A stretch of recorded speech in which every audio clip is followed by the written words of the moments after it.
Hello everyone, welcome back to my channel Wise Minds engineering.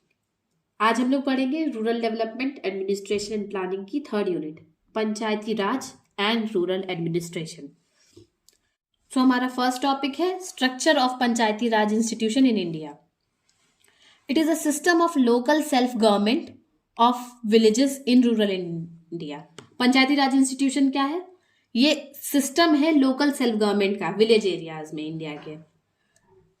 It is responsible for economic development, strengthening social justice, and implementation of central and state government schemes. ये mainly responsible होता है rural areas के economic development के लिए, social justice को वहाँ पे strengthen करने के लिए, और जो भी स्कीम्स लॉन्च हुई है सेंट्रल और स्टेट गवर्नमेंट के द्वारा उनको वहाँ पे इम्प्लीमेंट करने के लिए। ये मेनली 3 लेवल स्ट्रक्चर है। पंचायती राज इंस्टीट्यूशंस का 3 लेवल स्ट्रक्चर होता है। पहला आता है और सबसे बेसिक फर्स्ट लेवल आता है the gram panchayat at village level. सबसे पहले हम लोग मतलब समझेंगे ग्राम का मतलब होता है अ विलेज और क्लस्टर ऑफ विलेजेस।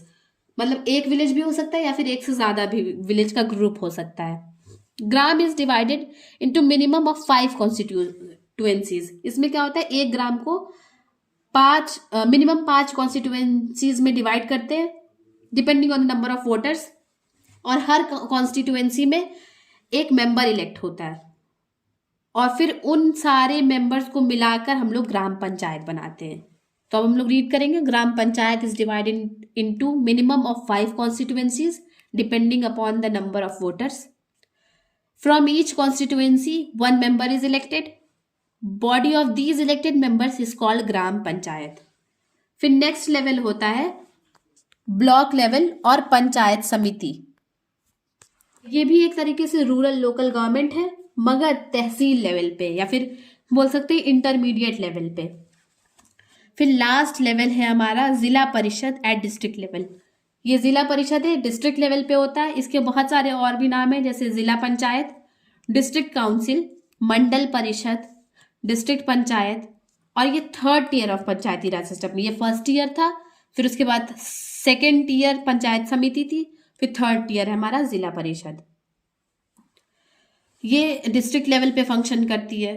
अभी हम ग्राम पंचायत, पंचायत समिति, जिला परिषद, इन तीनों को ही आगे भी पढ़ेंगे डिटेल तरीके से। तो ऑब्जेक्टिव क्या है पंचायती राज इंस्टीट्यूशंस के? Helping economically weaker section of community. Main objective जो पंचायती राज इंस्टीट्यूशंस का होता है, economically weaker section of community को हेल्प करना।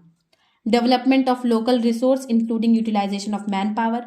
मतलब वहाँ की जितनी भी लोकल रिसोर्सेज है उनका डेवलपमेंट हो, और इसमें इंक्लूड होता है मैन पावर, यानी कि ह्यूमन भी स्किल्ड होना चाहिए, ह्यूमन रिसोर्स भी पढ़ना चाहिए। Next, increase production in agriculture.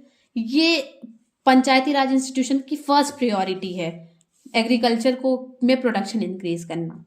Promotion of rural industries, rural industries का प्रमोशन करना। अब हम लोग ग्राम पंचायत, पंचायत समिति और जिला परिषद को एक एक करके डिटेल में पढ़ेंगे। सबसे पहले ग्राम पंचायत। जैसे मैंने अभी पहले बताया कि ग्राम का मतलब होता है विलेज और क्लस्टर ऑफ विलेजेस। हर ग्राम में 5 कॉन्स्टिट्यूएंसीज मिनिमम होनी चाहिए पॉपुलेशन की बेसिस पे। हर कॉन्स्टिट्यूएंसी में एक मेंबर इलेक्ट होता है, और फिर ये जितने भी इलेक्टेड मेंबर्स हैं इनकी बॉडी को ग्राम पंचायत बोलते हैं। और जो साइज ऑफ ग्राम पंचायत होती है वो स्टेट टू स्टेट वेरी करती है। It acts as a cabinet of village. ये विलेज की कैबिनेट की तरह, जैसे स्टेट लेवल पे कैबिनेट मिनिस्टर्स की ग्रुप होती है, सेंट्रल लेवल पे भी होते हैं कैबिनेट मिनिस्टर्स, वैसे ही ये जो ग्राम पंचायत बॉडी है ये कैबिनेट ऑफ विलेज की तरह एक्ट करती है। ग्राम पंचायत के मेन फंक्शंस क्या होते हैं? Prepare annual plans for development of village. ये एनुअल प्लान्स बनाते हैं विलेज डेवलपमेंट के लिए। एनुअल बजट प्रिपेयर करते हैं कि कितना पैसा कौन से एरिया में खर्च करना चाहिए रूरल डेवलपमेंट के लिए, हमको विलेज के डेवलपमेंट के लिए। सिक्योर पब्लिक प्रॉपर्टीज, जितनी भी पब्लिक प्रॉपर्टीज हैं उनको सिक्योर करने का भी काम इन्हीं का है। क्रिएटिंग एम्प्लॉयमेंट अपॉर्चुनिटीज, अनएम्प्लॉयड लोगों को ज़्यादा एम्प्लॉयमेंट प्रोवाइड करना। Promotion of education, health, agriculture, education, health और एग्रीकल्चर को प्रमोट करना, collection of taxes, village level पे टैक्सेस को कलेक्ट करना। अब नेक्स्ट हम लोग पढ़ेंगे पंचायत समिति। इसको हम लोग रूरल लोकल गवर्नमेंट भी बोलते हैं। ये तहसील लेवल पे होती है। It is rural local government body at tehsil level. Works for villages of the tehsil, मतलब एक तहसील के अंदर जितने भी विलेजेस आते हैं उनके लिए ये काम करती है। It is also known as panchayat of panchayats. ये पंचायत्स की पंचायत भी कहलाती है। Panchayat Samiti is composed of block development officer, मतलब इसमें कौन कौन से ऑफिशियल्स होते हैं ये हम लोग जानेंगे, कौन कौन से ऑफिसर्स होते हैं। इसमें ब्लॉक डेवलपमेंट ऑफिसर होते हैं, member of state legislative assembly भी आते हैं, और अगर उस एरिया से कोई मेंबर ऑफ पार्लियामेंट है तो वो भी इसके मेंबर होते हैं, member of parliament belonging to that area. Otherwise unrepresented groups, और बहुत सारे अनरिप्रेजेंटेड ग्रुप्स के जैसे SC ST और विमेन के कैटेगरी के भी कुछ लोगों को वहां पे रखा जाता है ताकि वो अपनी कम्युनिटी को रिप्रेजेंट कर सके, ताकि उनकी वॉइस भी वहां तक पहुंच सके। It is elected for 5 years। Panchayat समिति यानी रूरल लोकल गवर्नमेंट जो है वो 5 years के लिए इलेक्ट होती है। इसके मेन फंक्शंस क्या है, क्योंकि ये तहसील लेवल पे है तो यानी ब्लॉक लेवल पे, so it plans, execute and supervises all development programs in the block, मतलब उस ब्लॉक में सारी डेवलपमेंट प्रोग्राम्स को सुपरवाइज करता है। सारी प्लानिंग और एग्जीक्यूशन करने का काम पंचायत समिति का होता है। Supervises the work of gram panchayat, जितनी भी उस तहसील के अंदर में विलेजेस आते हैं और उनके जितने भी ग्राम पंचायत है उनका काम सुपरवाइज करने का भी काम पंचायत समिति का भी होता है। Development activities in field of agriculture, बहुत सारी एक्टिविटीज, डेवलपमेंट एक्टिविटीज कराते हैं, जैसे एग्रीकल्चर में, एनिमल हस्बेंड्री में, health, sanitation, elementary education, cottage industries में। अब हम लोग डिस्कस करेंगे third tier of Panchayati Raj institution, जो कि था जिला परिषद। जिला परिषद के और भी बहुत सारे नाम है, मैंने पहले भी बताया है, डिस्ट्रिक्ट काउंसिल, मंडल परिषद, डिस्ट्रिक्ट पंचायत। ये third tier of Panchayati Raj institution है। जितने भी स्टेट लेजिस्लेचर के मेंबर हैं और जितने भी मेंबर ऑफ पार्लियामेंट उस रीजन के, वो सारे जिला परिषद के मेंबर होते हैं। It is the top most tier of Panchayati Raj institution, मतलब ये थर्ड और टॉप मोस्ट टियर है। It is at district level, ये डिस्ट्रिक्ट लेवल पे होता है। ये भी एक इलेक्टेड बॉडी है। इसके फंक्शंस क्या होते हैं, एडवाइजरी बॉडी फॉर ब्लॉक्स, मतलब जिन पंचायत समिति के लिए एक तरह से एडवाइजरी बॉडी की काम करती है। Approves budget and plan of blocks, अगर ब्लॉक के लिए अगर कोई बजट अप्रूवल चाहिए, ब्लॉक को अगर कोई बजट अप्रूवल चाहिए तो वो जिला परिषद से लेना पड़ेगा। Allots funds to the block, funds भी अलॉट करते हैं ब्लॉक्स को।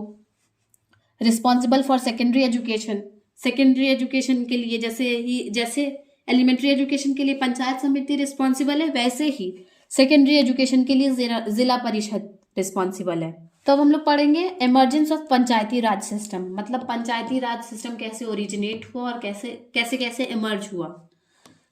तो इसमें कई सारी कमिटीज बनाई गई धीरे धीरे, जिनके सजेशन पे, जिनके रिकमेंडेशन पे पंचायती राज सिस्टम बनाया गया फाइनली। सबसे पहले बलवंत राय कमेटी बनाई गई नवंबर 1957 में। उसके 20 साल बाद 1977 में अशोक मेहता कमेटी। उसके बाद 1985 में GKV राव कमेटी। उसके बाद 1986 में LM सिंघवी कमेटी। और फिर उसके बाद 1992 में फाइनली एक कॉन्स्टिट्यूशनल अमेंडमेंट एक्ट आया, 73rd कॉन्स्टिट्यूशनल अमेंडमेंट एक्ट, जिसके तहत पंचायती राज सिस्टम कॉन्स्टिट्यूशनल तरीके से हमारे इंडिया में स्टैब्लिश हो गया। तो अभी इन सारी कमिटीज के बारे में और इस एक्ट के बारे में हम लोग डिटेल में पढ़ेंगे। सबसे पहला है बलवंत राय कमेटी। ये 1957 में बनाई गई थी। It was made to look into problems of democratic decentralization in independent India, मतलब डिसेंट्रलाइजेशन तो कर दिया गया मगर कुछ प्रॉब्लम्स थी जो कि अकर हो रही थी बार बार, तो उन पर सर्वे करने के लिए, उन पर रिपोर्ट बनाने के लिए इस कमेटी को बनाया गया। It was asked to report on community development project, और जितने भी कम्युनिटी डेवलपमेंट प्रोजेक्ट्स थे उनके बारे में रिपोर्ट देने के लिए कहा गया। तो बलवंत राय मेहता कमिटी ने ये पॉइंट आउट किया, it pointed out that community development program was unsuccessful because of lack of local initiatives. मतलब कम्युनिटी डेवलपमेंट प्रोग्राम जो थे वो अनसक्सेसफुल इसलिए हुए क्योंकि वहां के लोकल लोग इनिशिएटिव नहीं ले रहे थे। बलवंत राय मेहता कमिटी ने 5 फंडामेंटल प्रिंसिपल्स दिए जो उन्होंने सजेस्ट किए, जिनके थ्रू हम इन सारी चीज़ों की दिक्कतों को सॉल्व कर सकते हैं। जैसे कम्युनिटी डेवलपमेंट प्रोजेक्ट जो फेल हो गए थे उसको सक्सेसफुल कैसे बना सकते हैं, प्रॉपर डेमोक्रेटिक डिसेंट्रलाइजेशन पावर्स का कैसे कर सकते हैं, इस पे उन्होंने कुछ अपने सजेशन दिए। तो इन्होंने बोला कि 3 tier structure of local self government from village to district level, मतलब विलेज से डिस्ट्रिक्ट लेवल तक 3 टियर सिस्टम बनना चाहिए लोकल सेल्फ गवर्नमेंट का। मतलब विलेज लेवल पे, फिर इंटरमीडिएट लेवल पे, फिर एक डिस्ट्रिक्ट लेवल पे लोकल सेल्फ गवर्नमेंट का स्ट्रक्चर होना चाहिए पूरा इस तरीके से। दूसरा, genuine transfer of power and responsibility to these bodies. मतलब ऐसा नहीं है कि बस हाँ स्ट्रक्चर बना दिया और पावर्स दी ही नहीं उनके हाथ में कुछ, इनके पास प्रॉपर पावर होनी चाहिए ताकि वो विलेज लेवल पे या फिर डिस्ट्रिक्ट लेवल पे अपनी अथॉरिटी के साथ वो वहाँ पे इम्प्लीमेंटेशन करा सके जो भी वो स्कीम्स लॉन्च कर रहे हैं या फिर जो भी पॉलिसीज बना रहे हैं। Next, adequate resource transfer, proper resource भी प्रोवाइड करना, मतलब फंड्स प्रोवाइड करना properly. Schemes and welfare programme should be channel through these bodies, और जितनी भी स्कीम्स और वेलफेयर प्रोग्राम्स बने वो इन बॉडीज से होते हुए नॉर्मल लोगों के पास जाए, क्योंकि लोकल सेल्फ गवर्नमेंट है तो लोकल पीपल के पास ज्यादा से ज्यादा पहुंचने की प्रोबेबिलिटी हो जाएगी। फिर हर एक इंसान अवेयर होगा कोई भी अगर स्कीम लॉन्च होगी तो। This 3 tier system should further facilitate devolution of power and responsibility in future, और अगर कभी फ्यूचर में जरूरत पड़ती है हमको फर्दर डिवीजन का पावर का इनके अंडर में, तो वो भी करने के लिए तैयार होना चाहिए। नेक्स्ट है, Rajasthan was first to establish Panchayati Raj system in Nagpur district. मतलब अगर कहीं पे पंचायती राज सिस्टम सबसे पहले एस्टेब्लिश हुआ था तो राजस्थान में नागपुर डिस्ट्रिक्ट में हुआ था। अब इसके बाद आया था अशोक मेहता कमेटी, ये 1977 में आया था under the chairmanship of Ashok Mehta, जैसे कि नाम से ही समझ में आ रहा है। Submitted its report in 1978 and 132 recommendations to revive and strengthen declining Panchayati Raj system in India. इन्होंने अब 1977 में लॉन्च हुआ और 1978 में एक रिपोर्ट सबमिट की जिसमें इन्होंने 132 रिकमेंडेशंस, 132 सजेशंस दिए पंचायती राज सिस्टम को स्ट्रेंथन करने के लिए, रिवाइव करने के लिए, मतलब फिर से जिंदा करने के लिए।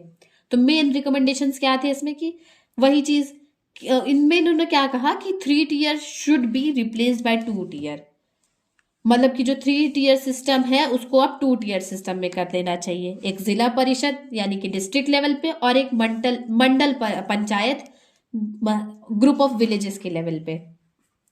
और दूसरा, district should be first point of decentralization below state level, मतलब स्टेट लेवल के बाद कहीं अगर पावर जानी चाहिए पहले तो वो डिस्ट्रिक्ट लेवल होना चाहिए। जिला परिषद responsible for planning eight district level, और जो जिला परिषद है वो डिस्ट्रिक्ट लेवल प्लानिंग करने के लिए रिस्पॉन्सिबल होगी डिस्ट्रिक्ट लेवल पे। नेक्स्ट है GKV Rao committee.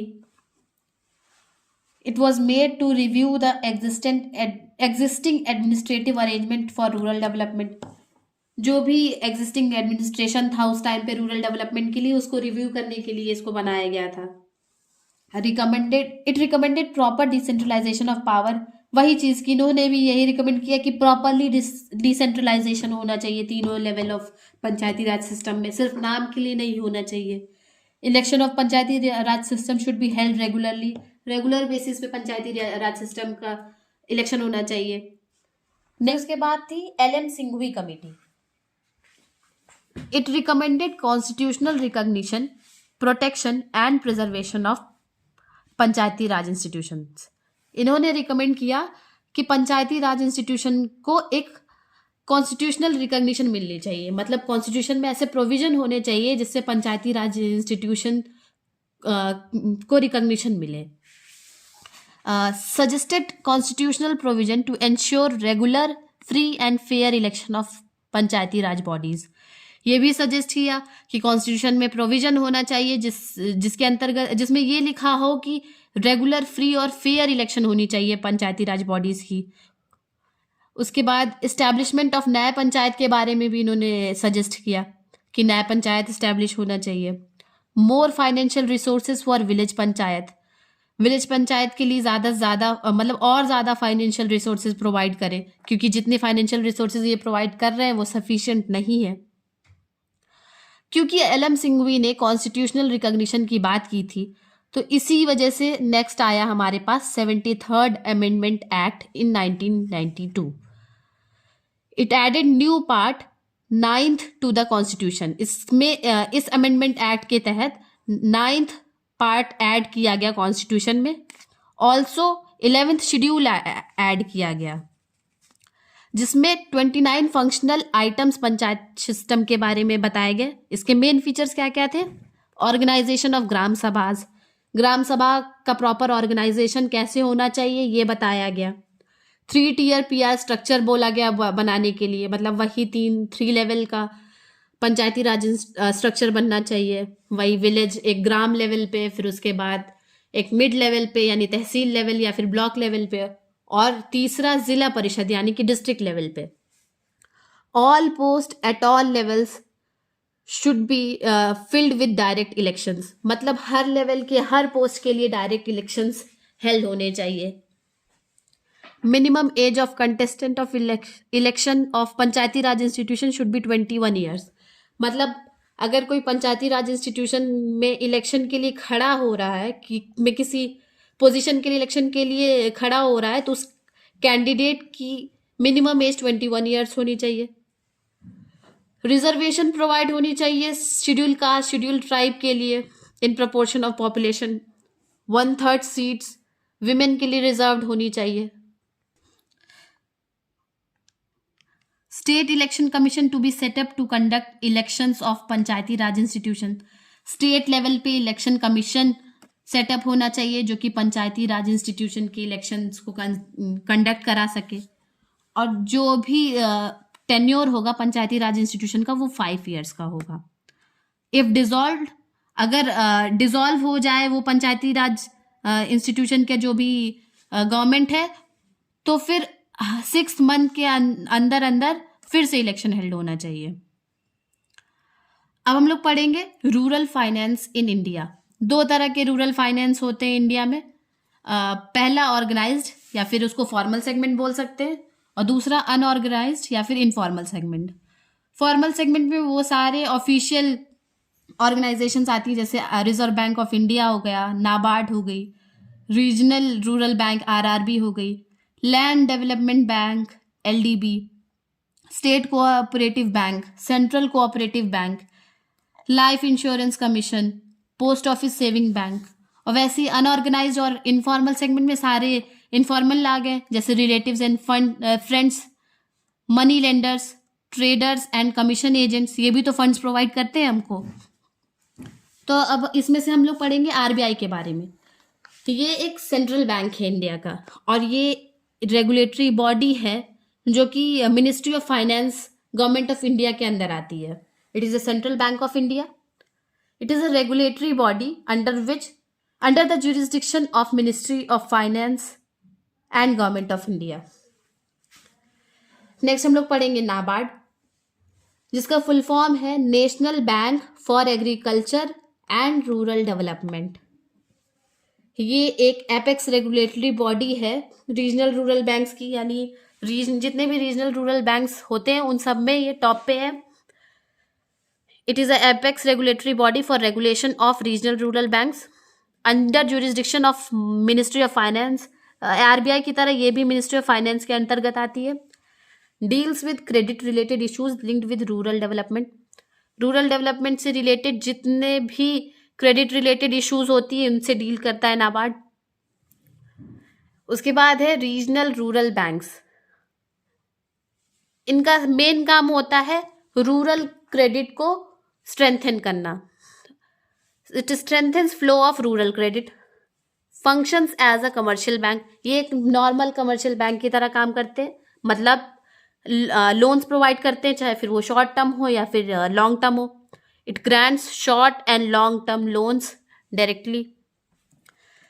Sanction loans for agriculture, trade, small industries in rural sector. Rural sector में लोन सैंक्शन करते हैं एग्रीकल्चर के लिए, ट्रेड के लिए, स्मॉल इंडस्ट्रीज सेटअप करने के लिए. Make available cheaper credit to the weaker section of the society. और चीपर क्रेडिट पे एक तरीके से लोन, मतलब बहुत ज़्यादा हाई इंटरेस्ट पे नहीं देते हैं, प्रॉपरली लो इंटरेस्ट पे देते हैं. अब हम लोग नेक्स्ट पढ़ेंगे नॉन गवर्नमेंटल ऑर्गेनाइजेशन, जिनको हम लोग एनजीओज भी बोलते हैं. और these organisation are independent of government, मतलब ये गवर्नमेंट से बिल्कुल इंडिपेंडेंट होती हैं, गवर्नमेंट के कंट्रोल में नहीं होती है, ना ही गवर्नमेंट इनको फंड्स प्रोवाइड करते हैं.